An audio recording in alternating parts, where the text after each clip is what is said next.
মঙ্গলবার দুপুরে বিশেষ বিমানে করে রাজ্যে আসলেন দেশের প্রধানমন্ত্রী নরেন্দ্র মোদী। এদিন তিনি এমবিবি বিমানবন্দরে অবতরণ করে নয়া টার্মিনাল ভবনটি ঘুরে দেখেন। এরপর তিনি সোজা চলে যান রাজধানী স্বামী বিবেকানন্দ ময়দানে। সেখানে গিয়ে রিমোট বাটনের মাধ্যমে নয়া টার্মিনাল ভবনের উদ্বোধন করেন। পাশাপাশি এদিন তিনি আরও কয়েকটি প্রকল্পের উদ্বোধন করেন। এরপর ভাষণ রাখেন রাজ্যবাসীর উদ্দেশ্যে। জনসভা মঞ্চে উপস্থিত ছিলেন মুখ্যমন্ত্রী বিপ্লব কুমার দেব, উপমুখ্যমন্ত্রী জিষ্ণু দেববর্মন, রাজ্যের রাজ্যপাল সত্যদেব নারায়ণ আরিয়া, কেন্দ্রীয় প্রতিমন্ত্রী প্রতিমা ভৌমিক সহ রাজ্য মন্ত্রিসভার অন্যান্য সদস্যরা। এদিন মোদীকে দেখতে রাজ্যের বিভিন্ন প্রান্ত থেকে দলে দলে লোকজন এসে রাজধানীর স্বামী বিবেকানন্দ ময়দানে জড়ো হয়। এদিন জনঢল নামে রাজধানীতে। त्रिपुरा के हजारों ग्रामीण परिवार पीएम आवास योजना के लाभ से वंचित थे। मैं प्रशंसा करूंगा मेरे साथी विप्लव देव जी की, क्योंकि वो इस विषय को लेकर के मेरे पास आए। केंद्र सरकार के सामने उन्हें सारी डीप चीजें उन्होंने रखी, सबूतों के साथ रखी। इसके बाद भारत सरकार ने भी अपने नियम बदले, परिभाषा को भी बदल दिया और इस वजह से त्रिपुरा के 1,80,000 से अधिक गरीब परिवारों को पक्के घर का हकदार बनाया गया। अभी तक त्रिपुरा के 50,000 से अधिक साथियों को पक्का घर मिल भी चुका है। 1.5 लाख से अधिक परिवारों को हाल में ही अपना घर बनाने के लिए पहली किस्त भी जारी की है। आप अंदाजा लगा सकते हैं पहले की सरकार कैसे काम करती थी और हमारी डबल इंजन की सरकार कैसे काम करती। भाई और बहनों, किसी भी क्षेत्र के विकास के लिए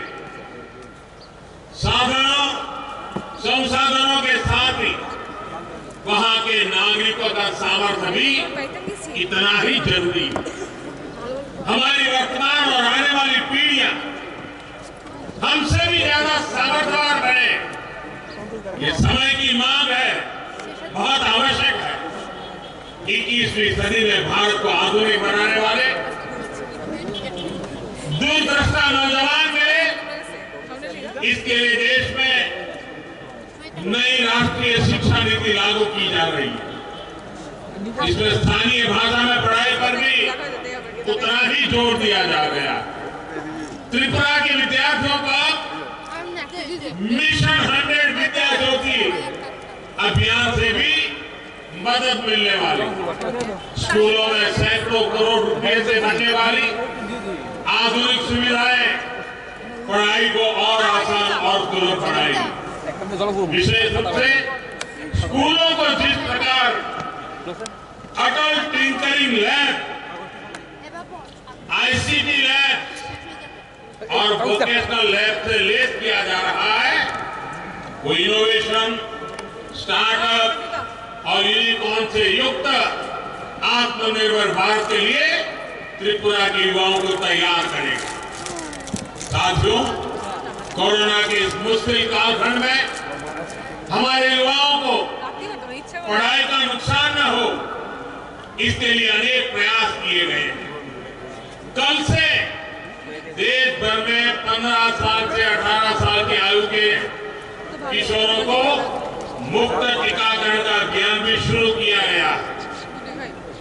विद्यार्थी निश्चिंत होकर अपनी पढ़ाई कर पाए, अपनी परीक्षाएं बिना किसी चिंता के दे पाए, ये बहुत आवश्यक है।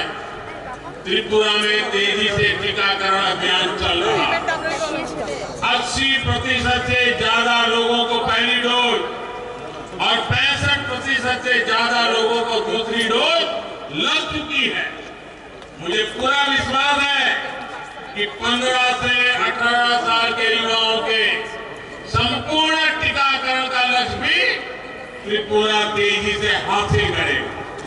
साथियों, आज डबल इंजन की सरकार गांव हो, शहर हो, संपूर्ण और स्थायी विकास के लिए प्रयास कर रही है। खेती से लेकर वन उपज और सेल्फ हेल्प ग्रुप से लेकर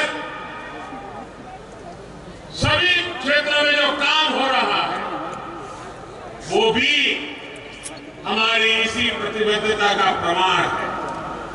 छोटे किसान हो, महिलाएं हो या फिर वनोपज पर निर्भर हमारे जनजातीय साथी, आज इन्हें संगठित कर एक बड़ी ताकत बनाया जा रहा है।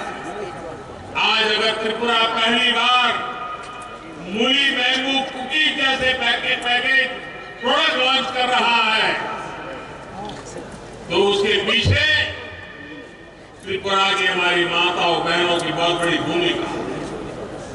देश को सिंगल यूज प्लास्टिक का विकल्प देने में भी त्रिपुरा एक अहम भूमिका निभा सकता है। यहां बने बांस के झाड़ू, बांस की बोतलें, ऐसे प्रोडक्ट के लिए बहुत बड़ा बाजार देश में बन रहा है। इससे बांस के सामान के निर्माण में हजारों साथियों को रोजगार, स्वरोजगार मिल रहा है।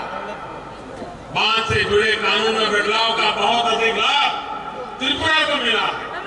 साथियों, यहाँ त्रिपुरा में ऑर्गेनिक फार्मिंग को लेकर भी अच्छा काम हो रहा है। पाइनएप्पल हो, सुगंधित चावल हो, अदरक हो, हल्दी हो, मिर्च हो, इससे जुड़े किसानों के लिए देश और दुनिया में आज बहुत बड़ा मार्केट बन चुका है। त्रिपुरा के छोटे किसानों की उपज आज किसान रेल के द्वारा अगरतला से दिल्ली समेत देश के कई शहरों तक कम भाड़े में, कम समय में पहुंचा रहा है। महाराजा वीरभद्र एयरपोर्ट जो बड़ा कार्गो सेंटर बन रहा है, इससे यहाँ के ऑर्गेनिक कृषि उत्पाद विदेशी बाजारों तक भी आसानी से पहुंचने वाले। साथियों, विकास के हर क्षेत्र में अग्रणी रहने की त्रिपुरा की जो आदत बन रही है, उस आदत को हमें बनाए रखना है।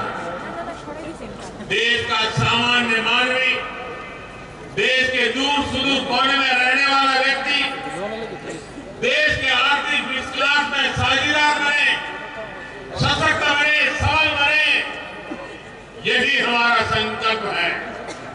इसी संकल्पों से प्रेरणा लेते हुए हम और दोगुने विश्वास के साथ काम में जुटेंगे। आप लोग डबल इंजन की सरकार का कोई मुकाबला ही नहीं है। डबल इंजन की सरकार यानी संसाधनों का सही इस्तेमाल, डबल इंजन की सरकार यानी भरपूर संवेदनशीलता, डबल इंजन की सरकार यानी लोगों के सामर्थ्य को बढ़ावा, डबल इंजन की सरकार यानी सेवा भाव, समर्पण भाव, डबल इंजन की सरकार यानी संकल्पों की सिद्धि और डबल इंजन की सरकार यानी समृद्धि की तरफ एकजुट प्रयास। आज यहां जिस मुख्यमंत्री त्रिपुरा ग्राम समृद्धि योजना की शुरुआत हो रही है, वो इसी का एक उदाहरण है। जब हर घर में नल से जल का कनेक्शन होगा, जब हर गरीब के पास पक्की छत होगी, और अभी मैं कुछ लाभार्थियों से मिलकर के आया, उनका खुद का अनुभव क्या है इस योजनाओं से, उसको समझने का मैं प्रयास करता हूं। लेकिन एक बेटी जिसको घर मिलना तय हुआ है, अभी तो सिर्फ फ्लोर का ही काम हुआ है, अभी दीवारें बाकी हैं, लेकिन वो इतनी खुश थी कि उसकी आंखों के आंसू बंद नहीं हो रहे थे। ये खुशी, ये सरकार जन सामान्य की खुशी के लिए समर्पित है। जब हर पात्र परिवार के पास आयुष्मान योजना का कार्ड होगा, एक ऐसा परिवार मुझे मिला जहां मां और नौजवान बेटा दोनों को कैंसर हुआ, आयुष्मान भारत योजना के कारण मां की जिंदगी, बेटे की जिंदगी, उसको उपयुक्त सारवार मिल पाए। जब हर गरीब के पास बीमा सुरक्षा कवच होगा, जब हर बच्चे के पास पढ़ने का अवसर होगा, हर किसान के पास केसीसी कार्ड होगा, हर गांव में अच्छी सड़कें होगी, तो गरीब का आत्मविश्वास बढ़ेगा, गरीब का जीवन आसान बनेगा, मेरे देश का हर नागरिक सशक्त होगा, मेरा गरीब सशक्त होगा। यही आत्मविश्वास समृद्धि का आधार है, संपन्नता का आधार है। इसलिए ही मैंने लाल किले से ही कहा था कि अब हमें योजनाओं के हर लाभार्थी तक खुद पहुंचना होगा, योजनाओं के सैचुरेशन की तरफ बढ़ना होगा। मुझे खुशी है कि आज त्रिपुरा ने इस दिशा में बहुत बड़ा कदम उठाया। ऐसे साल में जब त्रिपुरा अपने पूर्ण राजत्व के 50 वर्ष पूरे कर रहा, ये संकल्प अपने आप में बहुत बड़ी उपलब्धि है। गांव और गरीब के कल्याण के लिए चल रही योजनाओं को जन जन तक पहुंचाने में त्रिपुरा पहले ही देश के अग्रणी राज्य में है। ग्राम समृद्धि योजना त्रिपुरा के इस रिकॉर्ड को और बेहतर बनाएगी। 20 से अधिक मूल सुविधाएं हर गांव, हर गरीब परिवार को मिले, ये सुनिश्चित किया गया।